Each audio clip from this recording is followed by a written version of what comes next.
They say he's dangerous, too young, too bold, too unpredictable. But what if the real danger is that he might be right?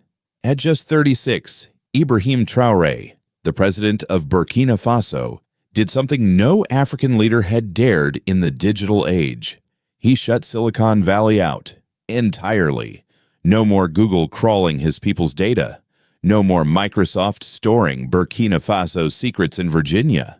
No more paying billions to rent access to knowledge they already owned. Overnight, Traoré flipped a switch and cut off the old internet. And here's what no one expected. 200 million people followed him in 3 days. Western media called it madness.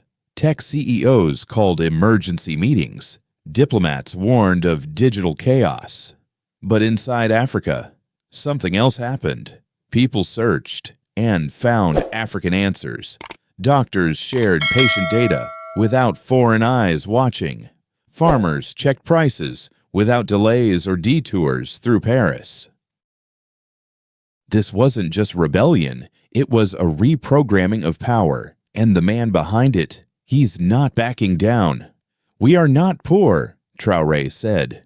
"We are plundered, and now they cannot plunder our minds."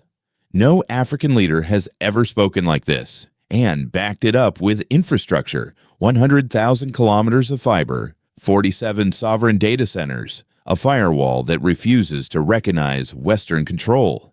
This isn't theory. It's a functioning, growing, African-made internet, and it's incompatible with American dominance. So now ask yourself, if a 36-year-old from a landlocked, war-torn nation can terrify the richest corporations on Earth, what exactly did he build? Leave a comment below with your thoughts. And if you believe the story of Africa is changing, hit like, subscribe, and stay with me. Because what Ibrahim Traoré started may be the biggest geopolitical shock of the decade. The 36-year-old leader who dared to unplug the global internet. The world thought he was bluffing. When Ibrahim Traoré stood before the African Union and announced that Burkina Faso would leave the global internet system, diplomats laughed behind closed doors. Western tech executives rolled their eyes. A landlocked, impoverished nation talking about digital sovereignty. Please. But behind the curtain, cables were already being laid, not just in Burkina Faso, but across Mali, Guinea, Niger, and Chad. What looked like a speech was a synchronized operation, Operation Disconnect. In 6 months, 100,000 kilometers of African-built fiber optic lines were completed.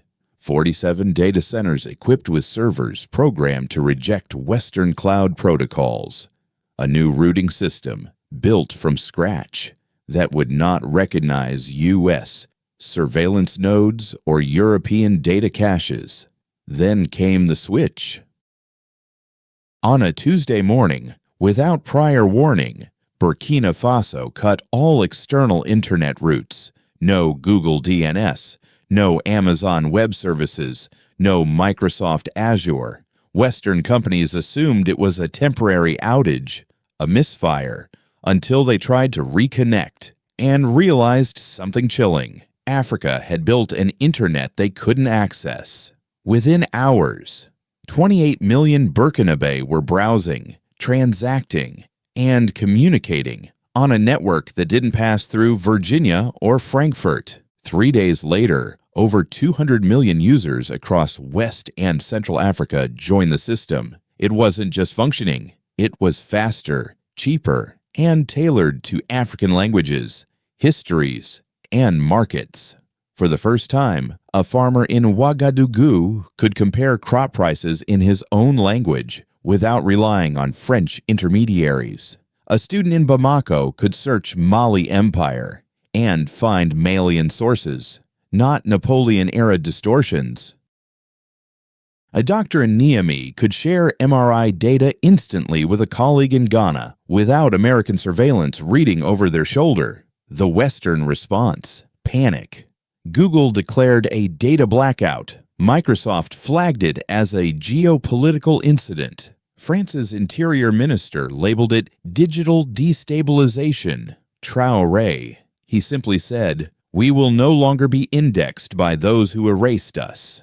This wasn't just an act of defiance. It was a masterstroke of sovereignty engineering, and it caught the entire world off guard. Washington scrambled to convene cybersecurity meetings. Paris sent diplomatic envoys to discuss cooperation.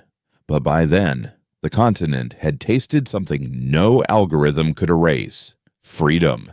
The question no one wanted to answer had already arrived. If a continent can operate outside the Western-controlled internet, what else can it operate without? Drop your thoughts below. Is this the future of digital power or the start of global fragmentation? And if you're just beginning to grasp the scale of this, stay with us, because in the next segment, the crisis gets personal. The day Google blacked out and Africa lit up. When the news broke, most Americans thought it was fake. A 36-year-old African president just unplugged Silicon Valley from 200 million people? That's not how the world works. That's not supposed to be possible. But it was real, and the panic was immediate. Inside Google's Mountain View headquarters, senior engineers were pulled into emergency war rooms. Why couldn't their crawlers access West Africa? Why were billions of search queries vanishing overnight? At Microsoft, cloud executives saw 14% of regional traffic disappear within 48 hours. France 24 aired a special report titled "Africa Goes Dark," as if the continent had collapsed rather than finally stood up.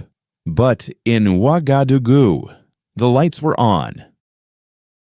And, for once, they were powered by African hands. What the world called a blackout was actually a breakaway.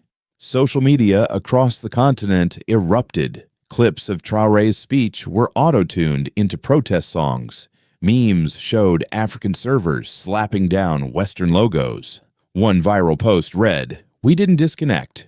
We reconnected to ourselves." Even critics of Traoré found themselves nodding, because this wasn't about politics anymore.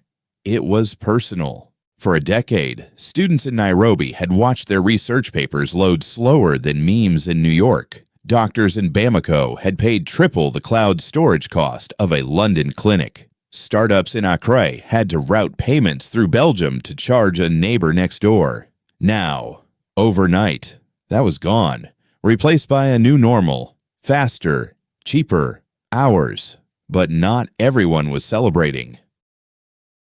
In Washington, a White House spokesperson warned that sovereign digital ecosystems may pose cybersecurity risks. Translation: we can't spy on them anymore. In Brussels, EU ministers expressed concern over the fragmentation of the internet, as if global inequality was fine, as long as it was centralized. Sanctions were floated, threats of cutting trade, backdoor negotiations with African elites who might still be bought. But something had changed. This wasn't just Traoré's movement anymore. It belonged to the people now. Internet cafes in Togo displayed signs saying "Now powered by Africa." Teachers in Niger rewrote digital literacy curricula overnight. Tech influencers across Senegal, Cameroon, and Ethiopia began making content in native languages, no longer drowned out by foreign algorithms. The shift was cultural, economic, psychological. Traoré became a symbol, but the fuel was shared frustration. And suddenly, one leader's radical gamble became a continental correction. So the world asked, what happens next? But maybe the better question is this: if the world's youngest leader can pull the plug on digital colonization, what would your country do if given the same choice? Leave your thoughts in the comments. And stay with me, because next, we confront the consequences, and not everyone survives the storm. When internet became a weapon, and freedom meant saying no. For decades, internet access in Africa was sold as progress. Fiber cables were laid by foreign firms, data stored on foreign servers, knowledge routed through foreign systems, but none of it belonged to Africans. Until now. After Traoré flipped the switch, the impact wasn't just technical, it was deeply human. A mother in Burkina Faso no longer had to choose between school data for her child or groceries for the week. A nurse in rural Mali could transmit X-rays instantly, saving lives once lost to buffering screens. The digital shift exposed a deeper truth. Africa's poverty was engineered. Internet costs had been inflated by dependency. Local startups suffocated under foreign fees. Civil servants paid licensing renewals to corporations they'd never seen, in currencies they didn't use. Now, those payments stopped. And, suddenly, local budgets stretched further. A $50 billion leak in the digital economy was sealed. But the shockwaves weren't just economic, they were political. Governments that once bowed to Silicon Valley now had leverage. Ministers no longer feared tech giants, they negotiated with them. In parliaments from Accra to Addis Ababa, digital sovereignty became campaign gold. Leaders who supported the shift surged in popularity. Those who hesitated were branded as collaborators with the old internet empire. In city walls and village markets, murals bloomed, "Our data, our destiny." Civil society stepped in fast. Activists demanded transparency to ensure sovereignty didn't become state surveillance. Laws were passed requiring citizen oversight of data usage. For once, digital freedom wasn't about escape. It was about ownership. But not everyone adapted. Some urban elites mourned the loss of Western services. Foreign-educated bureaucrats questioned if the continent was ready for this responsibility. Multinational media portrayed the new internet as isolationist, even dangerous. And yet, across classrooms, clinics, and courtrooms, something real was changing. Digital identity cards processed instantly, scholarships matched in real time, land deeds authenticated without European notarization. It was messy, imperfect, disrupted, but it was theirs. The world asked if this movement could survive. The better question was, how had Africa survived without it for so long? What would happen if every nation stopped renting their future and built it instead? Comment below. Because in the next chapter, the world reacts not just with fear, but with force. The day Washington blinked, and a new world came into focus. In Washington, the alarms were not just digital, they were existential. For decades, American dominance had rested not only on weapons or wealth, but on wires, undersea cables, Silicon Valley servers, cloud systems that knew more about Nairobi than Nairobi knew about itself. And then came Burkina Faso. Not a superpower, not a threat on paper, but a spark, igniting something far more dangerous than war. An idea that freedom no longer needed permission, that sovereignty could be coded, not just declared, that being poor didn't mean being passive. The Pentagon noticed, so did Wall Street. In emergency briefings, national security advisors framed Africa's digital rebellion as a matter of strategic destabilization. They used familiar language, unreliable partners, digital fragmentation, potential for malign influence. But underneath the talking points, the fear was raw. Because if Africa could unplug, who was next? Brazil? Indonesia? The global south? What if American tech lost not just markets, but monopoly over the truth itself? At the United Nations, European delegates tried to play it cooler. They spoke of harmonizing protocols and maintaining global standards. But behind closed doors, France lobbied former colonies to reject Traoré's model. Germany offered aid packages tied to data compliance. Even Britain hinted at trade recalibrations if the trend spread, but reality was already shifting. In South America, Colombia floated plans for a regional data backbone. In Southeast Asia, Malaysia and Vietnam announced joint cloud infrastructure. And in India, a parliamentary motion proposed algorithmic non-alignment. The world wasn't falling apart. It was reorganizing. And America, for the first time, it wasn't leading. On Capitol Hill, hearings were held. Is Africa isolating itself, or are we isolating them? Asked one skeptical senator. Tech CEOs gave half answers. The NSA director warned of intelligence gaps. The State Department offered platitudes. But outside the marble halls, a new story had taken root. It wasn't anti-West. It was post-West. In that silence, one truth rang loud. The internet was never neutral. And whoever routes the data routes the destiny. So ask yourself, if knowledge is power and that power is now moving, what future will your children inherit? Comment below. Because in our final chapter, we face the question Traoré never answered. How far are you willing to go to stay free? The fork in the fiber. What happens after the break? Now the cables are laid. The switch is flipped. Africa stands connected to itself. But the hard part is just beginning. Because independence is not a button. It is a burden. And sovereignty, once claimed, must be defended every single day. Burkina Faso became the symbol. But across the continent, the real work begins in silence. In server rooms with flickering lights. In dusty classrooms learning new code. In parliaments debating digital constitutions for a world still catching up. And the enemies of this future, they no longer wear uniforms. They sign contracts. They promise investment but demand control. They offer speed but steal ownership. They speak the language of progress while rebuilding the chains. So Traoré's vision must now survive the next phase, temptation. Will the system remain sovereign when the money gets tight?